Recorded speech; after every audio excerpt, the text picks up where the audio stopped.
Right, now I'm going to show you how I use the BPD, the bracket positioning device, after we have programmed this tooth. As you remember, to 0 degrees, I programmed the 41 on here by moving the tooth to fit to the blade, not the blade to fit to the tooth.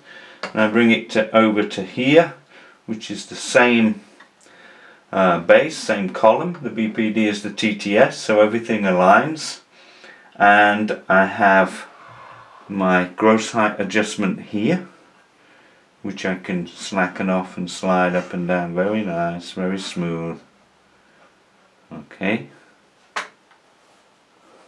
And then I have my fine height adjustment here, so I can move this up and down to read off on the dial test indicator to 1/100th of a millimeter, which is far more than we need. I think probably everybody will agree 1/10 of a millimeter is sufficient, but we have it, so why not? So I have the calipers here which I can slide in and out, which hold the bracket here, sprung jaws, and I can put the bracket onto the tooth by measuring from the incisal edge, the cusp, or whatever reference point we want to take it from.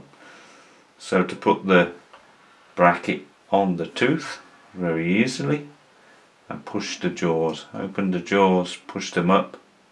I'll make sure the bracket's open. This is one of our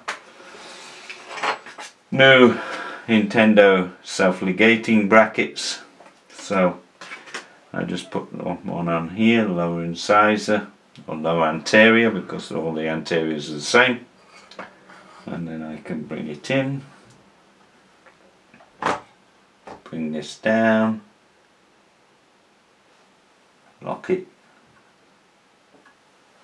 Now I can use the fine height to come down until I touch the incisal edge of the tooth.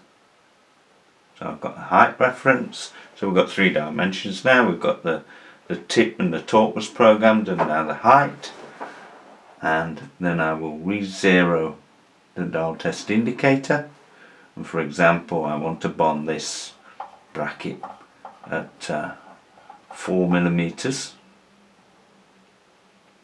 from the incisal edge, so I can choose my wire plane will be 4 millimeters. I come round and line the tooth, check first the fit of the bracket to the tooth. The model's already had some separator or something on it. Then I can get my acetone and I scrub the bracket with acetone so that the base is clean, not contaminated.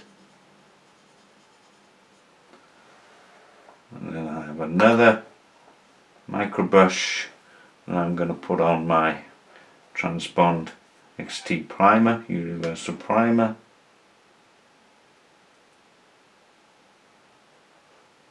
So a dab.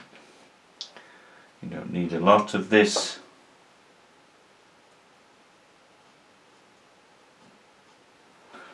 And then my composite. So I can measure the thickness that I'm going to do with the composite to compensate all of the teeth in the arch, or at least in part of the arch, in this case the anterior, so we have no first order bends. I put my composite behind it and push it in until I get the reading I want. I've decided this one will be 5, so now it's exactly 5. Get another instrument to clean, make sure the bracket's central on the tooth.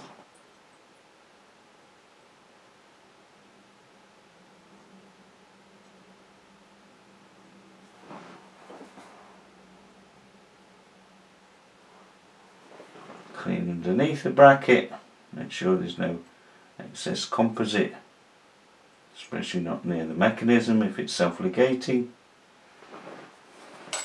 And then we will light cure.